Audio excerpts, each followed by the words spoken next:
ពេលសៀមបាញ់ទៀតហៅបងប្អូនចូលត្រង់សេហៅមិនហៅមើលហៅចឹងឯងហៅទៀតឲ្យមកជុំគ្នាហៅឲ្យលឺហៅបងប្អូនឲ្យលឺខ្លាចហ្នឹងហើយកុំទុកចិត្តសៀមហ្នឹងហើយគុណរ៉ាត់បងប្អូននៃការពារបងប្អូនខំគ្នាជាមួយគេឥឡូវចង់ខូចភ្នែកមួយជាហៀងព្យាបាលឲ្យរាល់ថ្ងៃវាការពារឆ្កែគេមកផ្សេងទៅខ្លាចខំមកបងប្អូនវាហៅបងប្អូនម៉េចហៅមើលហៅចូលត្រង់សេហៅចឹងឯងហៅលឺហ្នឹងហើយបើសៀមបាញ់ទៀតហៅបងប្អូនអញ្ចឹងហីហ្នឹងហើយកុំទុកចិត្តសៀម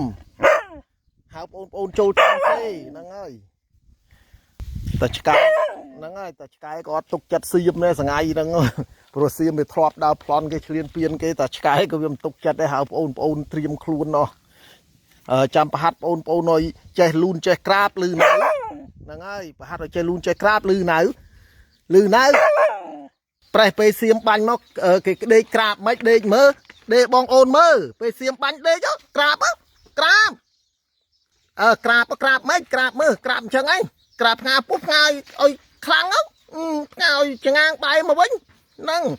ទៀតបែរទៀតបងប្អូនឃើញគេក្រាបអញ្ចឹងមានអាណាគេក្រាបផ្ងាពោះពេលគេបាញ់គេកាប់មុខក្រាបទៀតដាក់ផ្ងាពោះធំស៊ីលងដល់ហើយមើលពោះ